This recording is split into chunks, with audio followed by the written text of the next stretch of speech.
All right. So thanks, Renee. Guys, let me just tell you why I like some of these and why I always say yes.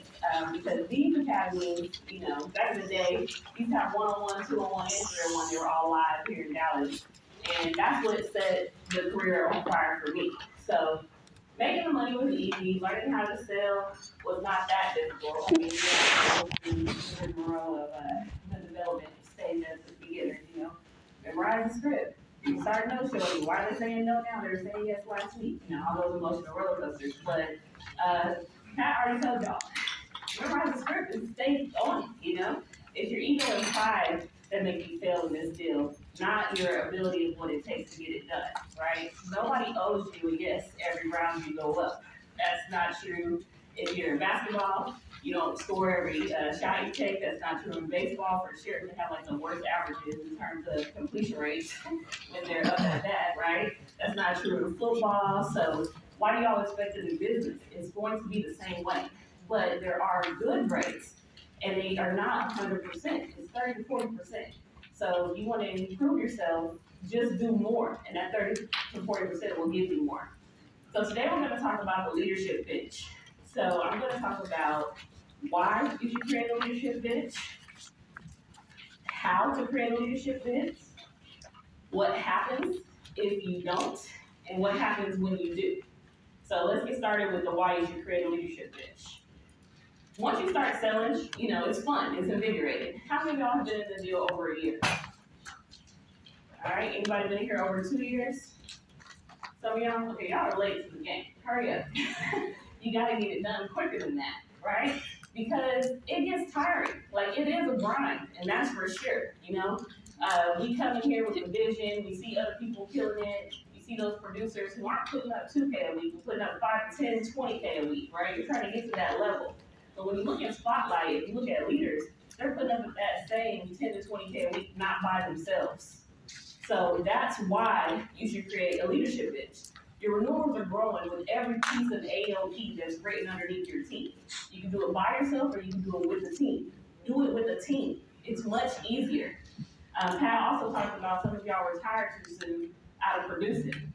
I don't care what your title is in here, if you're SA, GA, MGA, RGA, soon to be SGA. The most important letter, I said this at breakfast with you people, is the A. You need to be the best agent in your team. Like, it does not matter what anybody else is doing. And you shouldn't stop doing anything until you have 3 people, a minimum of 3, who can do it as good, but preferably better than you. Okay? So Tristan just talked about personal recruiting, but recruiting is a part of leadership at every level. Whether you're a career agent, SA, GA, MGA, RGA, SGA, your goal should be to grow your head count, because growing your head count grows your income count. All right? So many people want to level up their bank account before they grow their head count, but it happens in reverse. So Jim Rohn says that your income is a direct reflection of the number of people you help. So if your income is not growing, how many people have you helped this month, this week, this year? Did y'all try today? So for those of y'all that's been in the deal for a little while, y'all know we traveled at a few different hotels. So sometimes we're at the Omni, we're here at the Hyatt. For you old heads, we were back in the Sheraton and McKinney. Our Arlington Live by Lowe's is a frequent flyer that we go to. A lot of times we're the whole hotel. This is one of my favorite places because y'all are sitting next to a recruiting magnet. And with virtual world, you can recruit in any state. So stop waiting until you get home. Do it today or your lunch break. Do it today, tonight before we go to Global Life Field. Get some people outside of your territory. They're going to teach you more things. You're going to learn more things. Okay? So make sure that you're growing your head count first to grow your income. That's why you should create a leadership bench. So for those of y'all that don't know how to climb the career ladder, I'm sure it differs across the country, but there's some basic standards that most of us fall underneath. If you don't have a standard or if you don't know your standard, take one back to your SJ. They may not have one created yet. All right, so here's the 2 basic ones, how to go from agent to SA. Create 10 sales in 1 month and personal recruit. That's one standard from agent to SA. Another one, this is what my agency utilizes, is VIP 2 months in a row and personal recruit. So whichever standard you're on, to self-promote, Make sure that every person on your team knows how to self-promote. Leadership in this deal is not dependent on somebody's opinion of you. It's dependent on the work that you put in. So if you have a standard and that person achieves the standard, let them grow, let them go. That will self-promote you from SA to GA for those that are SAs, okay? So then, what does it take to go from SA to GA? Just have your SA get somebody self-promoted, and you as the SA become the GA. Now, what does it take to go from GA to MGA? Well, that differs across the country too, so I'm just gonna give you my standard. Y'all can have your own or meet with your SGAs. But we want you, your leg of business, which at this point should be a minimum of 4 people, right? So you're the GA, you have an SA, and they made a VIP, which is why they got promoted, right? And then you as a GA, you're still an SA to every person that comes in your deal, and you have a VIP. So if you're a GA, you should have 4 people on your team. That should be your first goal. If you have those 4 people on your team, y'all can be writing a minimum of 10K net a week. 10K net a week. So let me tell you how easy numbers are. At 101, I learned how to become $1 million MGA. So some of y'all that seem scary, okay? It's not really that hard. So if you're 4 people, and your 4 people are doing 10K net production a week, there's 52 weeks in a year, y'all, okay? That's 520 AOP. That's $500,000 right there. So all of y'all in here as GAs should be $500,000, almost MGAs, right? So then all you need now is another 4 people. It does not matter what their title is, but for every 4 people you have, you should be setting a standard of 10K worth of production. So that's true if you're an SA with 4 people, a GA with 4 people, an MGA with 4 people, an RGA with 4 people. You want more, just create more legs with 4 people. Grow your bench. So if you know you have to personal recruit, or recruit, period. Some of y'all aren't good at personal recruiting. So for those of y'all that don't know my story before American Income, I was in cold market direct sales. I'm talking about sitting in my dining room with a phone book, just hoping somebody says hello to my unknown number so I can share an idea that was shared with me that cost $23.95 a month. If they let me come to their house with another perfect stranger, I can show them how to save a lot of money on things they're already buying. So that's what I did. And I made 6 figures doing that. And then Hurricane Harvey hit, and my team, from me, that I grew to 124 people, completely collapsed. I did not have the heart or energy to start over. And then I prayed to God, I said, I don't want to go back to corporate America. I would like entrepreneurship, but this is hard. There's got to be a better way. Show me a way. And randomly, in my email, was an interview. It said, congratulations, your resume has been selected to meet with Ernest Powell at the Boston organization this Wednesday at 10:30 a.m. Please bring an updated copy of your resume. Y'all, that was in 2018. The resume that they were looking at, I put on monster.com in 2002 for a college I don't know what should I ask the part they recruited, because I don't even remember what's on that resume. I don't have that email address.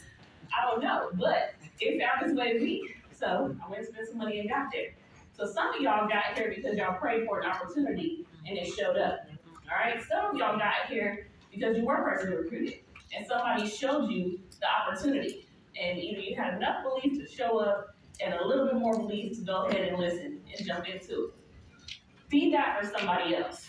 So I said that because when I first came into the deal, literally in my final interview, I said, look, I don't mind selling, I don't mind working long hours, that part's not scary to me. I just don't want to have to use my phone. Like, I don't want the people that are already in my phone, my friends and family, I don't want to have to harass them. Because if any of y'all have ever been in cold market sales, that's typically who they tell you to start with. So I already beat that up. I didn't want to start there. So I didn't personally recruit anybody until the last week of my first 90 days, and I only did it because they were giving out $1,000 personal recruiting checks, and my sales were low that week, so I said, let me go ahead and personal recruit. So I could get a $1,000 paycheck. And I did. And it was the most frustrating personal recruit of my life. They don't listen to nothing, talk back. I went to my essay, I said, I don't want him on my team, you take him. I don't want to talk to him, I want to do coaching calls, he doesn't listen. It was my husband's niece's husband. I was like, sorry, sucker, but all right? So why do I tell y'all that? Because I get into one-on-one and they talk about investing in your business. And I didn't want to personally recruit because I had already used the people I knew in my other business. So I was like, man, what are the other ways? So it was RMS calling. Well, any of y'all ever dialed RMS resumes for yourself? Okay, so with Mike Basu, that goes Monday through Wednesday, 8 a.m. to 11 a.m., and you can't leave until you have set 10 interviews. I never once, not a single week, got 10 interviews set. I rarely got 10 people to answer the phone, let alone set 2 interviews. I said, okay, there's got to be another way. And then they said you can invest in recruiting. I said, well, how much does an investment cost? So our agency at the time, they had a few paid callers.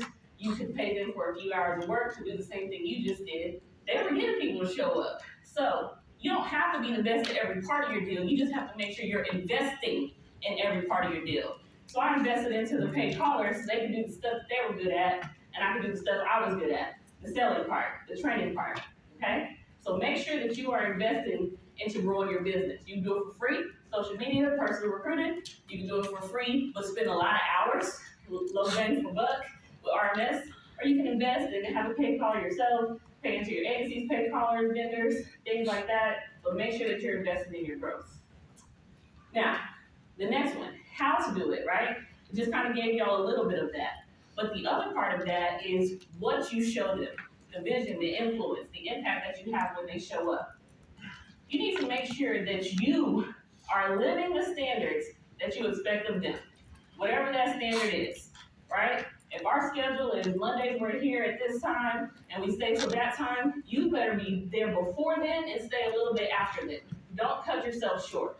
Your team is going to do, if you're lucky, 75% of what you do right, and 100% of what you do wrong. Not 150% of what you do wrong. You're going to double down on the wrong side, I promise you.